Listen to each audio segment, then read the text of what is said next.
رجب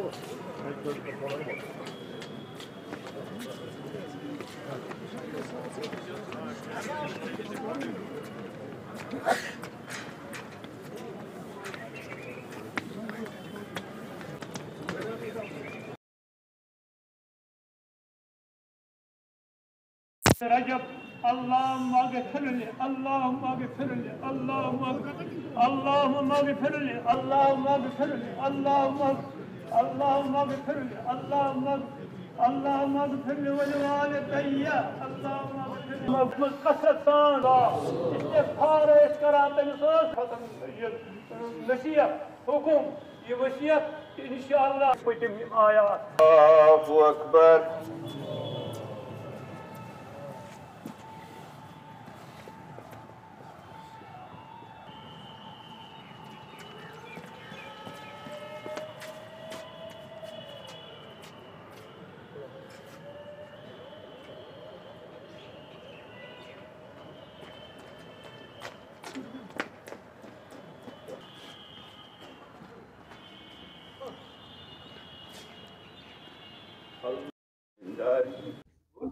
فاروق نازکی صاحب کو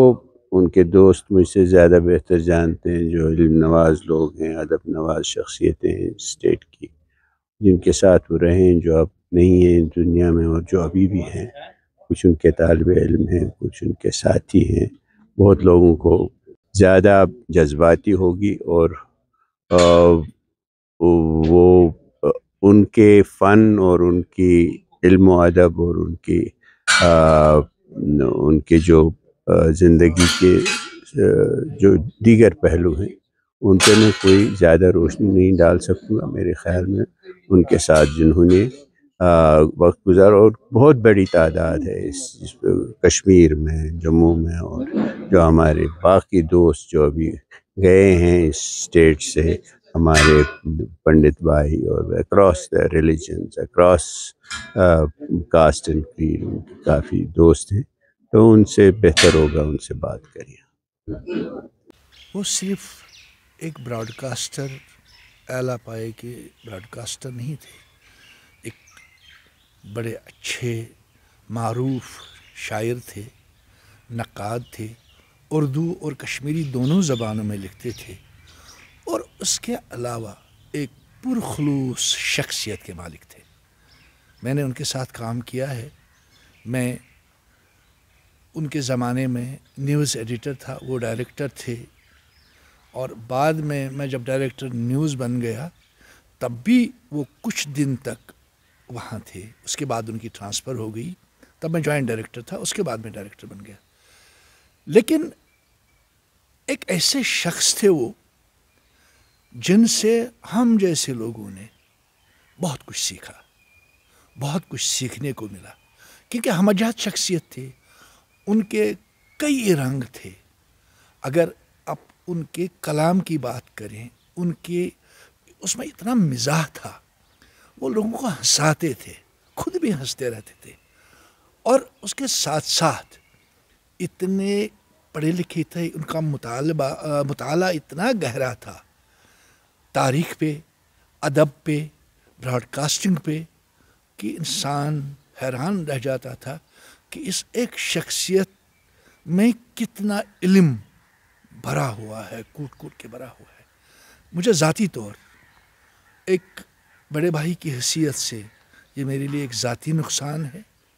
اور ان سے جو خلا پیدا ہوا اس میں آپ کو بتاؤں، نہ صرف اردو شاعری بلکہ کشمیری شاعری بلکہ براڈ کاسٹنگ میں اس کو پر کرنا بہت مشکل کی بات ہے۔ بڑی مشکل سے فاروق نازکی جیسے لوگ پیدا ہوتے ہیں، اور بڑی مشکل سے ان جیسے لوگوں کی ہمہ جہت شخصیت سے استفادہ کیا جا سکتا ہے۔ اللہ انہیں مغفرت کرے۔ فاروق نازکی صاحب کا اس دنیا سے جانا میرے لیے ذاتی نقصان ہے۔ میں اپنے والد کے گزرنے کے بعد ان کی طرف دیکھتا تھا، مشورے ان سے کرتا تھا۔ وہ میرے بڑے شفیق استاد تھے، وہ دوست نما استاد تھے، ان کی ہر بات پہ میں یقین کرتا تھا، اتنا بھروسہ تھا مجھے، اتنا یقین تھا مجھے ان پر۔ وہ ہمہ جہت شخصیت تھے، شاعر غضب کے، پلے رائٹ غضب کے، پروڈیوسر اور ڈائریکٹر غضب کے جو بھی کام انہوں نے کیا دوردرشن میں یا ریڈیو میں، وہ قابل ستائش ہی نہیں بلکہ وہ اس ریڈیو کے خزانے کا ایک اہم حصہ ہے، ریڈیو کی لائبریری کا۔ اسی طرح سے دوردرشن کی لائبریری میں جو کچھ ہے، اگر اس میں فاروق نازکی کی کچھ چیزیں ہیں وہ تو سالوں سال تک، ارے صدی تک کے لیے وہ چلتی رہیں گی۔ ان کی شخصیت بطور ٹیلی ویژن مین کے، شو مین کے، کون نہیں جانتا فاروق نازکی کو؟ جب الاؤ سیریل چلتا تھا، کون نہیں جانتا فاروق نازکی صاحب کو؟ جب آپ سیماب سیریل چلتا تھا دوردرشن سری نگر سے، ان دنوں سری نگر دوردرشن انفینسی میں تھا، ابھی یعنی بننے کے ابھرنے کے مراحل سے گزر رہا تھا، لیکن فاروق نازکی صاحب نے ایسی جہتیں دیں دوردرشن سری نگر کو کہ وہ بلندیاں چھونے لگا۔ موت برحق ہے، علیل تھے کئی دنوں سے، کئی مہینوں سے۔ میں جب ان کو پچھلی بار دیکھنے گیا اس وقت ان کا ڈائلیسس ہو رہا تھا، لیکن ڈائلیسس کرتے کرتے کہ ڈاکٹر سے کہا کہ ان کو مت روکو، یہ میرا بیٹا ہے۔ اور میں ان سے ملا، میں نے کہا استاد اچھی بات نہیں ہے اس طرح سے بیڈ پہ لیٹے رہنا۔ کہنے لگے نہیں، مجھے مرنے سے ڈر نہیں لگتا، لیکن میں ڈرتا ہوں کہ میرے مرنے کے بعد میرے چاہنے والوں کو کیا ہوگا۔